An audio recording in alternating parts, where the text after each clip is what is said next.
వారికి ప్రత్యేక ధన్యవాదాలు తెలియజేస్తూ ఈ అవకాశం ఇచ్చిన స్పీకర్ గారు కూడా ధన్యవాదాలు. గౌరవ ముఖ్యమంత్రి గారు. స్పీకర్ సార్, తమరికి తెలుసు ఉమ్మడి రాష్ట్రం ఉన్నప్పుడు బడ్జెట్ సమావేశాలలో ఎప్పుడు శాసనసభ్యులకు మంత్రులకు క్రీడా పోటీలు నిర్వహించేది.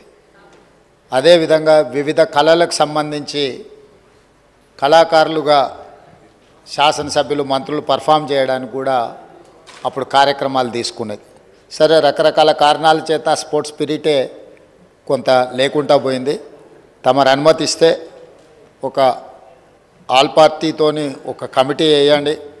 రాబోయే శాసనసభ సమావేశాలప్పుడైనా భవిష్యత్తులో ఖచ్చితంగా శాసనసభ్యుల మధ్యలో కూడా క్రీడల పోటీలు, అదేవిధంగా కళాకారుల యొక్క నైపుణ్యాన్ని కూడా ప్రదర్శించడం ద్వారా ఒక రోల్ మోడల్గా మనం ఉండొచ్చు. ఎందుకంటే మన వ్యవహారం, మన విధి విధానాలు, మన ప్రవర్తనను బట్టి మన తర్వాతి తరాలు నేర్చుకుంటూ ఉంటాయి. ప్రజాప్రతినిధులుగా ప్రజలకు ఆదర్శంగా నిలబడి ప్రజలు, ముఖ్యంగా విద్యార్థులు మనల్ని నిశితంగా గమనిస్తూ ఉంటారు.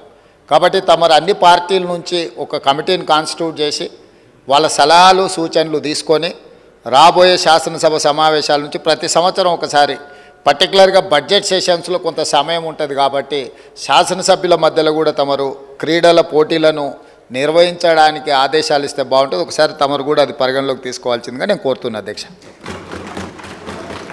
గౌరవ డిప్యూటీ సీఎం గారు.